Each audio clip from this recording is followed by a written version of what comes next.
Lectura del Santo Evangelio según San Juan. En aquel tiempo vio Juan el Bautista a Jesús que venía hacia él y exclamó: Este es el Cordero de Dios que quita el pecado del mundo.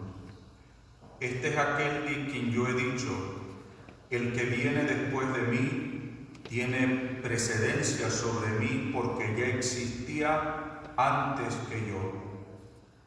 Yo no lo conocía, pero he venido a bautizar con agua para que él sea dado a conocer a Israel. Entonces Juan dio este testimonio: vi al Espíritu descender del cielo en forma de paloma y posarse sobre él. Yo no lo conocía, pero el que me envió a bautizar con agua me dijo: aquel sobre quien veas que baja y se posa el Espíritu Santo, ese es el que ha de bautizar con el Espíritu Santo. Pues bien, yo lo vi y doy testimonio de que este es el Hijo de Dios. Palabra del Señor. Tenga la bondad de sentarse un momento, por favor.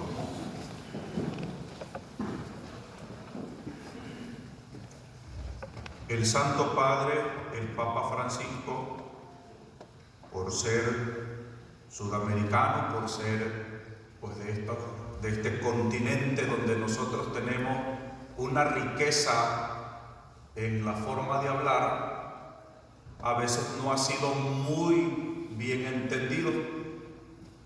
A veces el Santo Padre, por querer hacer muy accesible la misericordia, ha tenido afirmaciones que en algún momento se han sacado fuera de contexto.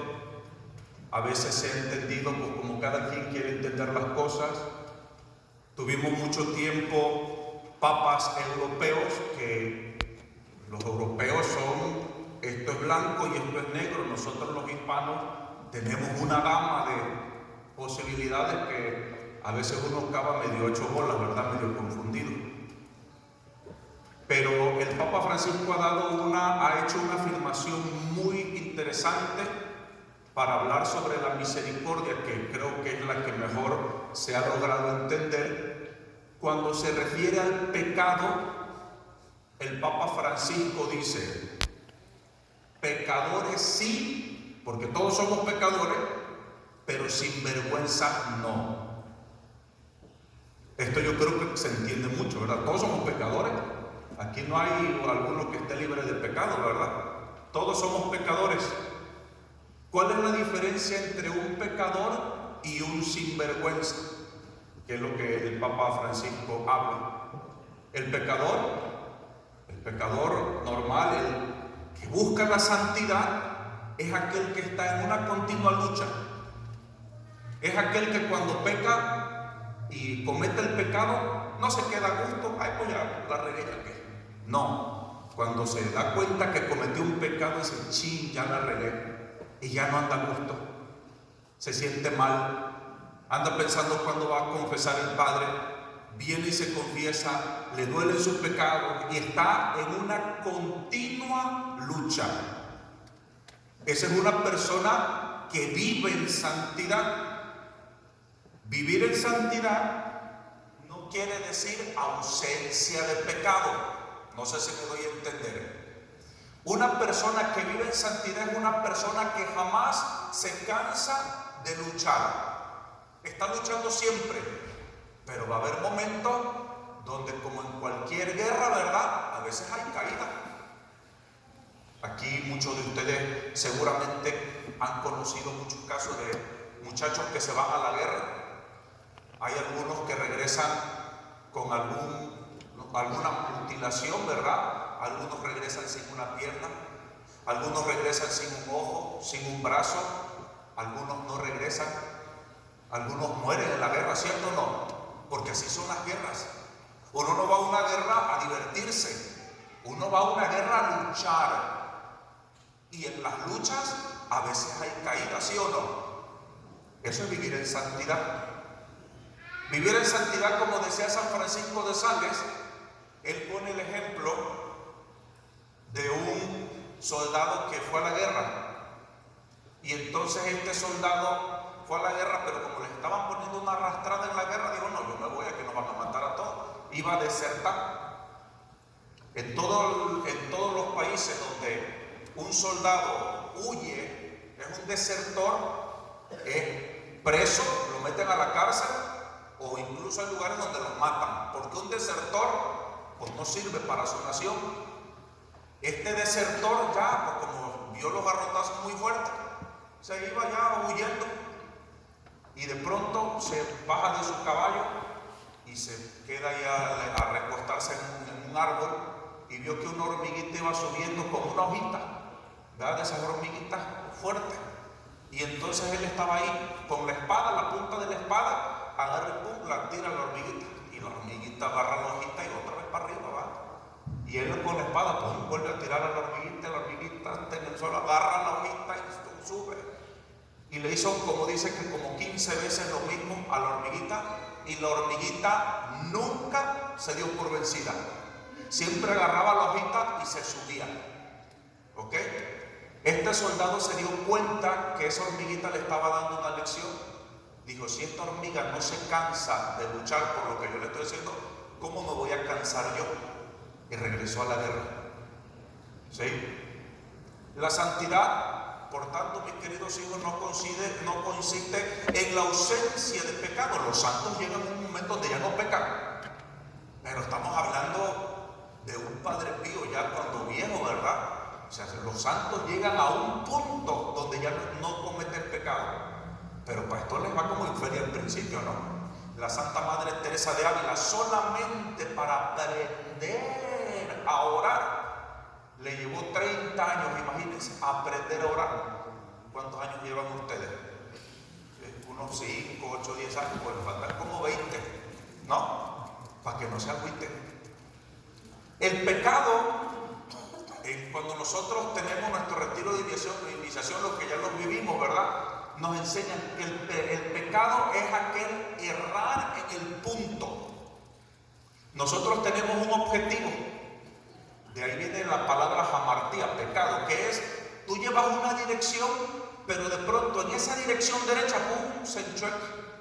¿Sí? Como cuando tiran una flecha, y la flecha lleva un punto, y de repente se desvía, y no dan el punto. Eso es el pecado. Nuestro objetivo es el cielo. Y el pecado, ¿qué es lo que hace? El pecado es aquella desvío de nuestro objetivo, que es el cielo, la santidad, donde dice la palabra de Dios que nada manchado por el pecado entrará en el reino de los cielos. De manera que pues el pecado es aquella situación que se opone a cumplir nuestro fin último, que es llegar al cielo. ¿Sí? De tal manera que el Papa Francisco en esta afirmación nos ayuda mucho a entender esto. Si somos pecadores todos, pero no sinvergüenza. El sinvergüenza es aquel flojo que se cansa. Ay, no, es que qué flojera eso de estar. Es que imagínense que si uno se tiene que confesar cada 8 días, ¿cierto o no? Y el sinvergüenza, el flojo, dice: ay, no se me hace confesando cada 8 días, yo mejor me quedo así, ya, sí. Ese es un sinvergüenza que ya se cansó. Es una persona mediocre. Las cosas hay que decirlas como son. ¿Sí me doy a entender?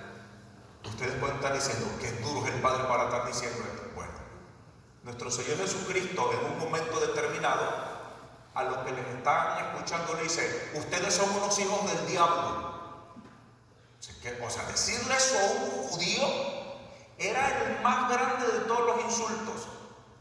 Dice un sacerdote que daba un curso: si a nosotros en este tiempo nos dijeran, yo lo voy a decir de una palabra más elegante para que no se, estamos en la liturgia, ¿no?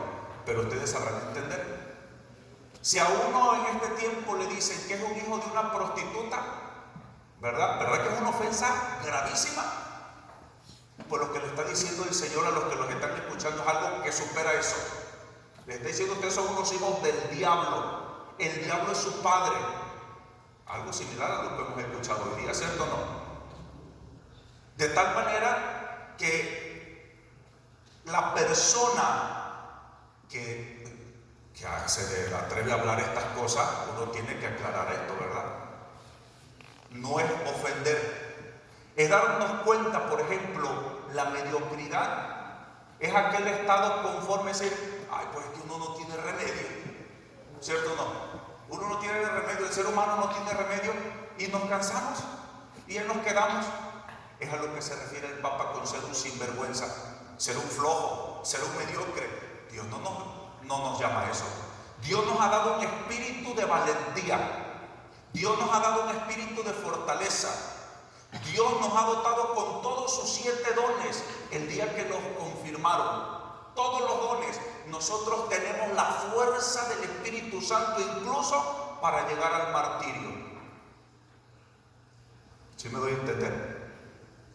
Incluso para llegar al martirio, Dios nos ha dotado con esa fuerza. Digo, a los que les da el don, los fortalece para que acepten ser quemados como San Lorenzo, para que acepten ser ahorcados como muchos de los cristeros, para que acepten ser torturados como José Sánchez del Río, para ser golpeados como San Pedro Maldonado y como tantos mártires.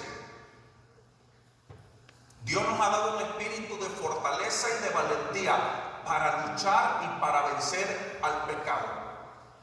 Por ejemplo, en mi familia a veces me dicen mis hermanas, ay no, dicen que eso de ir a confesarse, que uno se tiene que confesar seguido. Sí, claro que sí. Y cuando ya no te den ganas de confesarte porque diga, es que acabo al rato voy a pecar, cuando ya te ven ese pensamiento y digas, yo ya no me quiero confesar porque al rato voy a pecar, tampoco comas, tampoco bebas agua, tampoco te bañes, ya mejor muérete. Porque uno come y a poco al mediodía no le da un otro hambre otra vez. Y en la noche ya las tripas están rechinando, ¿verdad? Porque hay que cenar. Y entonces el gran peste, porque todo el día estuvimos trabajando y uno se aprieta, ¿sí o no? Y uno se tiene que bañar. Y uno no dice, ay no, yo ya, definitivamente yo ya no me baño. Mañana me voy a volver a durar, me voy a volver a apestar. ¿Verdad que no? No, tampoco decimos, ay, y lavarme otra vez la boca, otra vez, otra noche, tenerme que cepillar los dientes, si me lo voy a tener que cepillar en la mañana y al mediodía y luego otra vez en la noche. Pero ¿verdad que uno cuida su cuerpo? Sí, así se debe de cuidar el alma. Tiene que ser entonces una constante lucha. Dios nos puede fortalecer así para que ya no cometamos ningún pecado. Pero yo le digo a veces a la gente, a veces no nos conviene. ¿Por qué? Porque ¿qué es lo que nos hace fuertes? ¿Qué es lo que nos hace fuertes? ¿Qué es lo que nos da fortaleza en la virtud? El repetir ese esfuerzo, el estar luchando, es lo que nos va haciendo fuertes en el espíritu. Una persona que va al gimnasio, yo he puesto mucho ese ejemplo aquí. ¿Ustedes creen que esta gente fitness son musculosos? ¿Se hacen musculosos, se hacen fuertes por una semana que fueron al gym? No. Ahí en el YouTube van a ver muchos videos que dicen, en 2 meses te vas a poner así, ponen unos cuerpazos. No es cierto. Esa gente que está musculosa, mínimo 3 años para ponerse trabajo, con una perfecta alimentación, con una perfecta rutina, con un perfecto descanso y un montón de cosas. Esa gente no están así nada más de otros. Imagínense eso en lo físico, ahora en lo espiritual. ¿Cuánto más no se necesitará en lo espiritual? Por eso, cada vez que nosotros cometemos un pecado, que caímos, que luchamos, pero en un momento fuimos vencidos, con esa humildad decir, Señor, reconozco que pequé, necesito tu gracia para volver a levantarme. Irnos a ese salmo maravilloso, ¿verdad?, del rey David, cuando se da cuenta que ha cometido un pecado, que cometió adulterio, que cometió asesinato, ¿verdad?, indirectamente. Misericordia, Dios mío, por tu bondad, por tu inmensa compasión, borra mi culpa, lava del todo mi delito, limpia mi pecado. Yo reconozco mi culpa, tengo siempre presente mi pecado. Contra ti solo pequé, cometí la maldad que aborrece. En la sentencia tendrás razón, en el juicio brillará tu rectitud. Mira que en la culpa nací, pecador me concibió mi madre. El Salmo 70, si no me falla la memoria. ¿Sí? Entonces, acuérdense siempre que Satanás nunca va a hablar desde afuera. Satanás siempre te va a hablar desde adentro. Y Satanás va a hablar en primera persona. Y no te va a decir tú. ¿Sabes cómo te va a decir? Yo.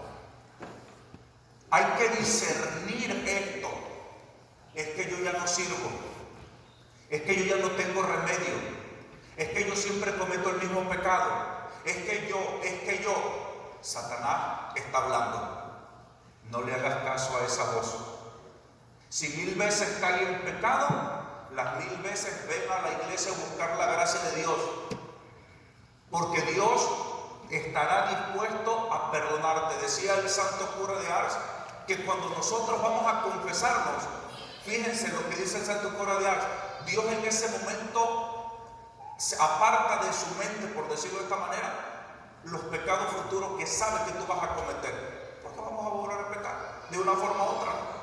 Dice, Dios se olvida en ese momento de tus pecados futuros para poderte perdonar en ese momento. De tal manera que el contacto con la gracia, la frecuente recepción de los sacramentos nos va a ir ayudando a alcanzar el objetivo de la santidad. ¿Sí?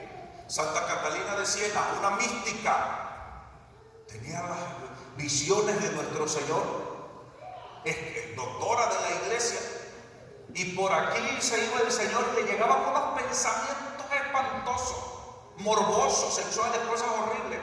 Y después le reclamaba al Señor, ¿por qué permite que me lleguen estos pensamientos?